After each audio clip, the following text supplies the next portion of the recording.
টুনটুনি আর রাজার কথা। রাজার বাগানের কোণে টুনটুনির বাসা ছিল। রাজা সিন্দুকের টাকা রোদে শুকুতে দিয়েছিল। সন্ধ্যার সময় তার লোকেরা তার একটি টাকা ঘরে তুলতে ভুলে গেল। টুনটুনি সেই চকচকে টাকাটি দেখতে পেয়ে তার বাসায় এনে রেখে দিল আর ভাবলে, ইস, আমি কত বড়লোক হয়ে গেছি। রাজার ঘরে যে ধন আছে আমার ঘরেও সে ধন আছে। তারপর থেকে সে খালি এই কথাই ভাবে আর বলে, রাজার ঘরে যে ধন আছে টুনির ঘরেও সে ধন আছে।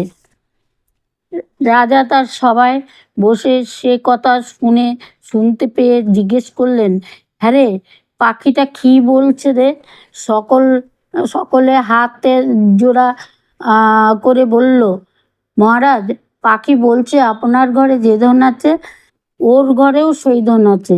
শুনে রাজা খিলখিল করে হেসে বললেন, দেখ তোরে ওর বাসায় কি আছে। তারা দেখে এসে বলল, মহারাজ, বাসায় একটি টাকা আছে। শুনে রাজা বললেন, সে তো আমার টাকা, নিয়ে আয় সেটা। তখনই লোক গিয়ে টুনটুনির বাসা থেকে টাকাটি নিয়ে এলো। সে বেচারা আর কি করে, সে মনের দুঃখে বলতে লাগলো, রাজার বড় ধনের কষ্ট, টুনির ধন নিলে বাড়ির ভিতর। শুনে রাজার আবার হেসে বললেন, পাখিটা তো বড় ঠ্যাটা রে, ওর টাকা ফিরিয়ে দিয়ে আয়।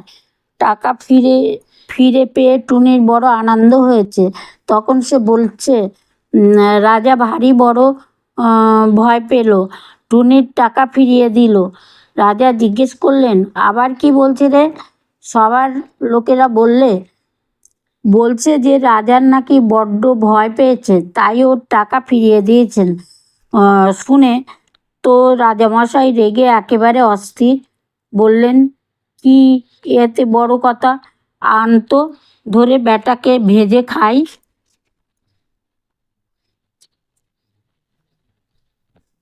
যেই বলার অমনি লোক গিয়ে টুনটুনির বেচারাকে ধরে আনলো।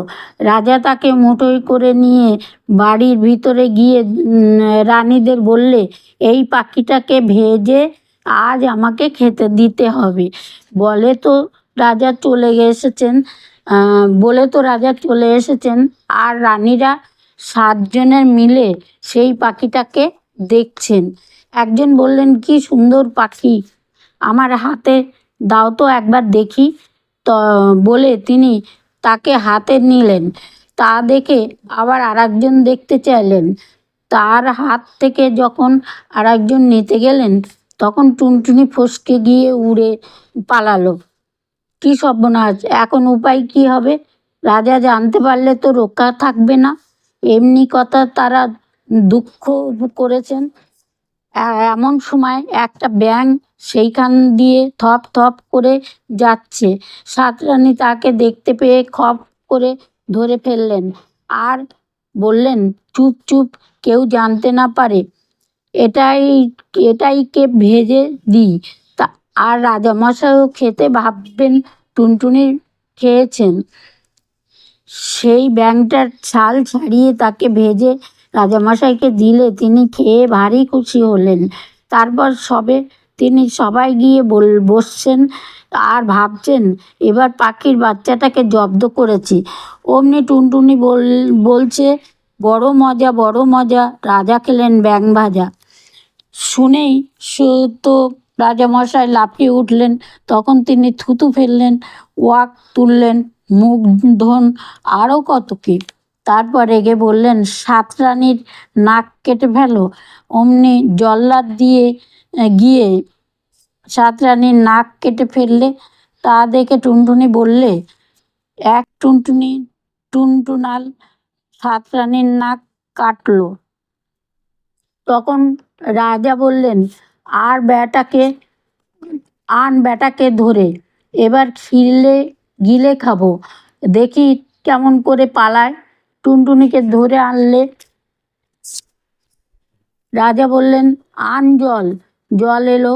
রাজা মুখ ভরে জল নিয়ে টুনটুনিকে মুখে পুরেই চোখ বুজে ঢক করে গিলে ফেললেন। সবাই বললে এবারে পাখি জব্দ। বলতে বলতেই রাজামশাই ওক করে সমস্ত একটা ঢেকুর তুললেন। সবাই লোক চমকে উঠল। তার টুনটুনি সেই ঢেকুর সঙ্গে বেরিয়ে এলো, উড়ে পালালো। রাজা বললেন, গেল গেল, ধর ধর। অমনি 200 লোক ছুটে গিয়ে আবার বেচারাকে ধরে আনলো। তারপর আবার জল নিয়ে এলো, আর সিপাহী এসে তরোয়াল নিয়ে রাজমহাশয়ের কাছে দাঁড়ালো। টুনটুনি বেরোলেই তাকে 2 টুকরো করে ফেলবে। এবার টুনটুনিকে গিলেই রাজামশাই 2 হাত মুখ চেপে বসে থাকলেন, তা যাতে টুনটুনি আর বেরোতে না পারে। সে বেচারা পেটে ভিতরে গিয়ে ভয়ানক ছটফট করতে লাগলো। খানিক বাদে রাজামশাই নাক সিটকিয়ে বললেন, ও ওয়াক। অমনি টুনটুনিকে শুদ্ধ তার পেটের ভেতরে সকল জিনিস বেরিয়ে এলো।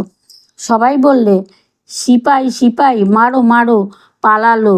সিপাই তাতে থতমত খেয়ে তরোয়াল দিয়ে সেই যেই টুনটুনিকে মারতে যাবে, অমনি সেই তরোয়াল টুনটুনি পায়ে না পড়ে। রাজামশাইয়ের নাক কেঁপে উঠল। রাজামশাই তো ভয়ানক ঠেটালেন। এটাকে রাজামশাই তো ভয়ানক চেঁচালেন। সঙ্গে সঙ্গে সকল লোক চেঁচাতে লাগলো। তখন ডাক্তার এসে ওষুধ দিয়ে পটি বেঁধে অনেক কষ্টে রাজামশাইকে বাঁচালো। টুনটুনি তা দেখে বলতে লাগলো, নাক কাটা রাজা রে, দেখ তো কেমন সাজারে। বলেই সে উড়ে সে দেশ থেকে চলে গেল। রাজার লোক ছুটে এসে দেখলো খালি বাদশা পড়ে আছে। এটা